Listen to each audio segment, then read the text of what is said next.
देखिए, कुछ लोग जो नारा देते थे कि हर घर से अफजल निकलेगा, तो वादा करते हैं हम कि जिस घर से अफजल निकलेगा घर घर में घुस के मारेंगे। देश का इंफ्रास्ट्रक्चर, देश का जीडीपी 5वीं सबसे बड़ी, दुनिया में सबसे बड़ी जीडीपी बन गया। ऐसे ही बन गया क्या? कांग्रेस पार्टी वालों ने बनवा दिया था। कसाब को जब प्राण दंड दे दिया गया तो उनको बचाने के लिए सोनिया गांधी के सलाहकार जो है वो पहुंच गए थे। उस समय नेहा सिंह राठौर का मुंह नहीं खुला था। देखिए, देश अभी जिस हालत में है वो सबको पता है, पहलगाम के हमले को लेकर के। और मोदी जी कर क्या रहे हैं, ये बड़ी बात है। ये मैं नहीं, देश की जनता भी पूछ रही है। और राजनीतिक कुनबे में विपक्ष पूछ रहा है कि मोदी जी कर क्या रहे हैं। मोदी जी दूसरे दिन ही दौरा रद्द करके वापस आए और उन्होंने कहा कि घर में घुस के मारेंगे और मिट्टी के अंदर से खींच के मारेंगे। हमारे साथ मीडिया पैनलिस्ट हैं सुमित शशांक जी। हम जानने की कोशिश करते हैं, सुमित जी, विपक्ष लगातार हमला कर रहा है, मोदी जी कर क्या रहे हैं? क्या जुमलेबाजी कर रहे हैं? फिर देश के नाम पे भी जुमलेबाजी हो रही है। देखिए, कुछ लोग जो नारा देते थे कि हर घर से अफजल निकलेगा, तो वादा करते हैं हम, मोदी जी के प्रवक्ता होने के नाते वादा करते हैं कि जिस घर से अफजल निकलेगा घर घर में घुस के मारेंगे। ये पाकिस्तान के संदर्भ में जो बातें मैं कह रहा हूँ, भारतीय सेना की तैयारी पूरा देश देख रहा है। इस बार छोड़ने वाले नहीं हैं। कब? निश्चित रूप से कुछ दिन और रुक जाइए, चीज़ें आपके सामने स्पष्ट रूप से दिखाई दे जाएंगी। नेहा सिंह राठौर का भी भाषण हम की बातें जो हैं वो हम सब ने सुनी थी। अच्छा, नेहा सिंह राठौर की बातें आप उन्होंने उठाया है। नेहा सिंह राठौर ने तो सिर्फ सवाल ही किया था मोदी जी से। मैं वही बता रहा हूँ, स्वास्थ्य नहीं, मैं वही बता रहा हूँ, शिक्षा, स्वास्थ्य व्यवस्था, सारी चीजों पे लगातार हम काम कर रहे हैं। लेकिन ये सारी बातें लोगों को तब याद आ जाती है ना जब सनातनियों पे हमला होता है, तब इनका विधवा विलाप शुरू हो जाता है। ये दोगले प्रवृत्ति के लोग, माहौल में नहीं, ये दोगले, मैं ये बोल रहा हूं कि जो दोगले प्रवृत्ति के लोग हैं, जो दोगली नीति रखने वाले हैं, जिनके खून में दोगला चरित्र है, वैसे ही लोग इस प्रकार की बातें करते हैं। उनको देश की चिंता नहीं है, उनको देश के स्वास्थ्य संबंधी विषयों की चिंता नहीं है। देश का इंफ्रास्ट्रक्चर, देश का जीडीपी 5वीं सबसे बड़ी, दुनिया में सबसे बड़ी जीडीपी बन गया। ऐसे ही बन गया क्या? कांग्रेस पार्टी वालों ने बनवा दिया था। कसाब को जब प्राण दंड दे दिया गया तो उनको बचाने के लिए सोनिया गांधी के सलाहकार जो है वो पहुंच गए थे। उस समय नेहा सिंह राठौर का मुंह नहीं खुला था। कुछ आनुवांशिक बीमारियां आपने देखी होंगी कि कुछ जनरेशन के बाद दिखाई देता है लोगों में। वैसे ही गुलाम, खिलजी, तुगलक, सैयद लोदी, मुगल, अफगानों के बलात्कार के बाद जिनका डीएनए परिवर्तित हुआ है, वैसे लोगों का भी जीन कुछ दिन बाद दिखाई देता है। तो वैसे ही लोग हैं ये। तो मोदी जी तो कह रहे थे कि हम कश्मीर से आतंकवाद हटा देंगे, दुनिया से आतंकवाद मिटा देंगे। कश्मीर से मुसलमान ही उनको सपोर्ट करने वाले कश्मीर से घुस कर कश्मीर में जहां भी आतंकी मानसिकता के लोग थे, चुन चुन के मारने का काम भारतीय सेना ने किया। पहली बार जब मोदी जी की सरकार बनी, पाकिस्तान ने हिमाकत की, घर में घुस के मारे। दूसरी बार पाकिस्तान ने हिमाकत की, घर में घुस के मारे। और तीसरी बार हिमाकत की है, इस बार घर में न केवल घुस के मारेंगे, जो सपोले पैदा करते हैं ना ये पाकिस्तानी, उन सपोलों को भी जिंदा जलाने का काम करेंगे। मानवता की बात मानवों के लिए होती है, दानवों के लिए नहीं होती है। और जो भी मानवता की बात करेगा, खास करके इस मुद्दे पर, पाकिस्तान के मुद्दे पे, वैसे लोगों को भी करारा जवाब जो है देने का काम भारतीय जनता पार्टी जानती है, हमारी सरकार जानती है। जिनकी मानसिकता में जहर भरी है। इससे पहले आपको पता था क्या कि भारत में रहने वाले कुछ लोग जिनको पाकिस्तान से इतना प्यार था कि वो अपने बेटियों की शादी कर देते थे पाकिस्तान में। 80,000 ऐसे लोग दिखाई दिए ना। अभी तो और सपोले कहां पैदा होते थे? भारत में सपोले पैदा होते थे ना। अब वो सपोले रहेंगे ना, उनको पैदा करने वाली नागिन रहेगी, और ना उनको प्रश्रय देने वाले लोग रहेंगे।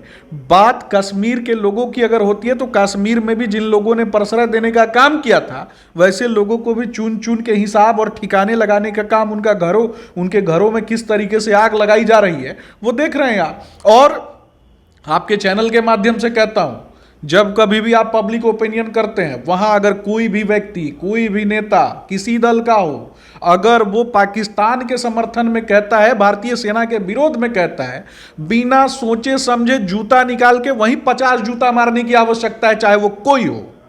नहीं, देश के विरोध में तो बिल्कुल कोई भी सुना है आदमी आप हो, ही के चैनल पे कुछ कांग्रेसी बोल रहे थे, बोल रहे थे ये उसी आप- समय सोट देने की आवश्यकता है नहीं। भारतीय जनता को। लेकिन ये भी बात सच है, ऐसा लग रहा है कि जिस तरह से जिस समय नरेंद्र मोदी मुख्यमंत्री रहा करते थे उस समय एक आतंकी हमला हुआ था, कांग्रेस की सरकार थी, तो नरेंद्र मोदी ने घेरने का काम किया था कि आखिर घुस कैसे जाते हैं। ये सवाल आज आप पर भी उठ रहा है। मैं बार बार कहता हूं कि अगर कोई किसी ने घुसा है, सिक्योरिटी लैप हुई है, तो वहां पे अगर कांग्रेसी इस बात को कहते हैं कि घर में घुस के मारना चाहिए तो ये निश्चित रूप से सही है। लेकिन जो भारतीय सेना के ऊपर प्रश्न खड़े करते हैं, कर्नाटक में बीके हरिप्रसाद कहता है कि पाकिस्तान जो है वो बीजेपी का दुश्मन है, पाकिस्तान कांग्रेस का दुश्मन नहीं है, तो वैसे लोगों को जूता मारने की आवश्यकता है कि नहीं? वैसे लोगों के घर का एक एक ईंट उखाड़ लेने की आवश्यकता है कि नहीं है? तो ये तो कर्नाटक की जनता को समझना चाहिए, उनके पड़ोसियों की समझना चाहिए कि वैसा सपोला उनके बीच में अगर है तो उसका घर का एक एक ईंट क्यों नहीं उखाड़ा अभी तक किसी ने? अच्छा ये बताइए, देश का माहौल इतना गंभीर है, इस गंभीर हालात में जातीय जनगणना नरेंद्र मोदी ने निकाल के दिया है, इसका क्या मकसद? देखिए, जातीय जनगणना कहीं ना कहीं उसका प्रधानमंत्री नरेंद्र मोदी जी ने किया, और इस पर आपको यह भी समझना है कि मुख्यमंत्री नीतीश कुमार जी की मांग रही। और इसके तहत आपको एक बहुत ही महत्वपूर्ण चीज बताऊंगा, कुछ लोग जो सिर्फ कॉलम में धर्म वाला कॉलम भरते हैं उनको भी जाति बतानी पड़ेगी। अब वो जाति बताएंगे नहीं, जब वो धर्म वाला कॉलम भरेंगे, जाति नहीं बताएंगे तो उनको फायदा होगा नहीं। तो कहीं ना कहीं समाज के अंतिम पायदान पे बैठा हुआ व्यक्ति जिसके सपने हैं, उन सपनों को पूरा करना है, जो भारत माँ के लिए काम करता है, वो चाहे किसी भी जाति और उपजाति में विभाजित है, लेकिन वो एकात्मक रूप से सनातनी है, वो मानता है कि वो सनातनी है। और सनातनियों के ऊपर अगर किसी ने वार किया है, पाकिस्तान के संदर्भ में कहता हूं, तो हिसाब तो होगा, घर में होगा हिसाब। न केवल हिसाब होगा, घर में घूस के हिसाब होगा, और उनके सपोलों का भी इलाज होगा। और सपोलों को जो बचाने आएंगे, कहेंगे कि मानवाधिकार है, तो वैसे सपोलों का भी इलाज बढ़िया से होगा। आपकी सरकार कब आएगी उस इलाज पर? हमारी सरकार तैयारी कर रही है, आप देख लीजिए ना, विभिन्न टीवी चैनल्स पे आप देख लीजिए। तो इससे तूफान पहले जंग लगा हुआ था, सफाई कर रहे हैं। तूफान के पहले की शांति ये दिखाई दे रही है। घर में घुस के जिस दिन मारेंगे उस दिन आपके चैनल से पे दोबारा साक्षात्कार करूंगा। विपक्ष लगातार हमला कर रहा है और खुशी जाहिर भी कर रहे हैं। विपक्ष ने तो सर तन से जुदा वाला पोस्टर दिखा दिया था, वो तो किस तरीके से कट नहीं डिलीट किया, इसका मतलब गलती माना ना, डिलीट किया इसका मतलब गलती माना। जिस पार्टी ने वर्षों तक देश में सरकार चलाई हो, वो कट्टरपंथी मानसिकता को कैसे प्रश्रय दे सकता है? सर तन से जुदा, ये कौन सा एग्जाम्पल है भैया? ये तालिबानी सोच है, ये कहीं ना कहीं आतंकवादी की सोच है, ये आतंक की सोच है। ये आतंकवादियों को बचाने वाले लोग, आतंकियों की मानवाधिकार की बात करने वाले लोग, इनको बताना है ना कि इनके घर में भी अगर कोई सपोला है तो उसको इनको चिन्हित करना है कि नहीं करना है। चलिए, ये तो करेगा ही। अभी एक अंतिम सवाल ये है कि जिस तरह से जातीय जनगणना को प्रधानमंत्री ने दिया है आदेश, उसको लेकर के तेजस्वी यादव सबसे ज़्यादा और राहुल गांधी खुशी जाहिर कर रहे हैं, पूरा का पूरा क्रेडिट ले रहे हैं, क्या कहेंगे इसमें? देखिए, तेजस्वी यादव और उनके परिवार के जो लोग हैं, ये सब गुंडा पार्टी का सरगना है। इन लोगों ने क्या किया था? बिहार में अपराधियों और गुंडों को ही ना मिला के पार्टी चलाया था। शहाबुद्दीन जैसे गुंडे को नेता बना दिया, तो 2 कौड़ी के गुंडों को ये लोग नेता बना देते हैं, अपराधियों को नेता बना देते हैं, बाहुबलियों को नेता बना देते हैं, लोगों को लूटने वालों को नेता बना देते हैं। तो ये मदरसा छाप फुकानिया का डिग्री लेके घूमने वाला बताएगा हम लोगों को कि राज्य की उन्नति और राज्य की तरक्की कैसे होगी। और राहुल गांधी से सीखेंगे, जिसको पता ही नहीं है देश के विषय में। राहुल गांधी पढ़ाई कहाँ किए? तो विदेश में पढ़ाई किए हैं। और एक व्यक्ति जिसकी आप बात कर रहे हैं, उसके घर में परिवार में माता पिता दोनों मुख्यमंत्री थे, उसके बाद भी फुकानिया छाप डिग्री लेके घूमते रहता है, दिन भर अपने ट्विटर बॉय के माध्यम से ट्वीट करवाते रहता है। उसको राज्य की चिंता थोड़े ना है। जब कार्यकर्ताओं की बारी आती है तो कहता है गाड़ी चढ़ा दो कार्यकर्ताओं के ऊपर। तो जो दोहरी नीति, दोहरी रंगत, दोहरा चरित्र लेके घूमते हैं, वो पटाखा फोड़ने में व्यस्त हैं। तो क्या लग रहा है, देश एकजुट है अभी आपके पाकिस्तान पर हमला के लिए? निश्चित रूप से सारी पार्टियां एकजुट हैं। जो नहीं एकजुट हैं, जो पाकिस्तान परस्त हैं, तो वैसे दोगली मानसिकता के भगाएंगे क्यों? इलाज करेंगे ना उसका। यही तो भगाने में ही तो सारी समस्या है।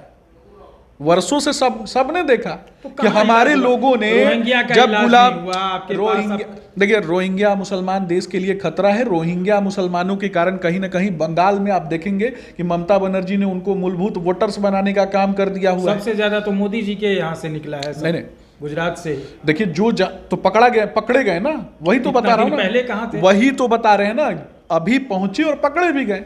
ये तो गुजरात की स्थिति है। लेकिन जिन लोगों ने रोहिंग्या मुसलमान और खास करके बंगाल में 5 किलो अनाज के लिए महिलाओं का, आम बंगाली महिलाओं का बलात्कार हो रहा है और ये ममता बानो बैठ करके वहां पे अट्टहास कर रही हैं, उस पर भी तो उनको जवाब देना चाहिए। पाप का घड़ा भर चुका है, वैसे लोग भी चिन्हित होंगे और चिन्हित होने के बाद उनका वो इलाज होगा, वो हश्र होगा। पता नहीं कैमरे पे आएगा कि नहीं आएगा, लेकिन हश्र तो बहुत बुरा होगा। ठीक है।